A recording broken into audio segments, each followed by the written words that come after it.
final list. It would be so cool. And I want to see the movie. It looks fantastic. Oh. Of course, now with the overcast skies, it might be movie weather if you want to just stay inside. Yeah, it's definitely possible, and it's going to stay like that at least through the rest of the evening and into tomorrow morning. I do have sunnier skies ahead, though. 74 out there, that's what we got to today. Again, we're in that record territory.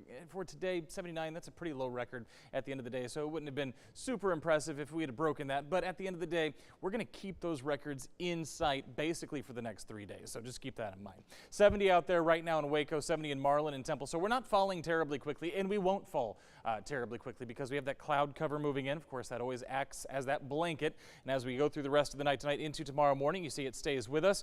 By the time the sun comes up tomorrow, we get to about mid-morning, things start to break up. We're going to call it mostly sunny for tomorrow. But notice those morning lows, they're staying in the 60s, and we're going to stay in the 60s for a good chunk of the morning before things start to heat up when the sun comes out later in the afternoon. You can see we're back into the 80s for tomorrow afternoon. So how close is our forecast to a record? Well, we're within a couple of degrees both days. For tomorrow, record is 84, set back in 1956. I've got 82 for you, but again, as we've seen, we get the occasional west wind, southwest wind, and those numbers jump up a little bit, so that record very much in play. 82 the record for Wednesday. Once again, I've got 81. But if anything changes between now and Wednesday, of course, that could be another record broken. Again, we kind of keep seeing this pattern developing throughout Central Texas the last 3 or 4 weeks or so. I do have some changes. Let's talk about that. So Thursday, you see that 20% chance. That's primarily going to be north of Highway 84. Our better chances are going to hold off till Friday. So let's time everything out for you. All this is because we have 2 disturbances moving in. Now we've got high pressure right now. That's going to keep us warm. But here comes disturbance number 1 on the coast of California there Tuesday afternoon. Treks across the desert southwest as we get into late Wednesday, early Thursday. This first disturbance probably going to stay too far north. Probably going to be too weak. No real cool down with this one. And really those rain chances, like I said, if you're north of Waco, that's going to be the best chance.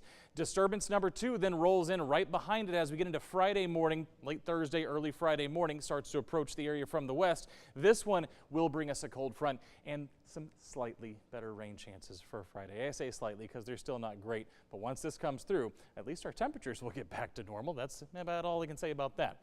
In terms of the rainfall, again, as that front sneaks through, again, rain chances staying mainly north, mainly east, kind of staying away from Central Texas Thursday, and then we don't see our better rain chances until we get into Friday. But even on Friday, still staying kind of east of I-35, unfortunately. Again, I don't have much in the way of totals. We're talking 1/10 of an inch maybe, if we see anything at all between Thursday and Friday. Here's the good news, though. We're going to stay, again, very warm the next few days. Very nice weather if you've got outdoor plans. But if you are the type that likes that winter weather, at least what our averages say we should be at for the winter, I've got good news for you as well. You just got to wait a couple more days. Here come those changes, those 2 disturbances we talked about. There's that chance for rain, mainly Friday. Again, 20% on Thursday. That's going to be well north. But after that front rolls through, take a look at this. 60, 61 Saturday and Sunday. That's basically within 2 or 3 degrees of where we're supposed to be for this time of the year.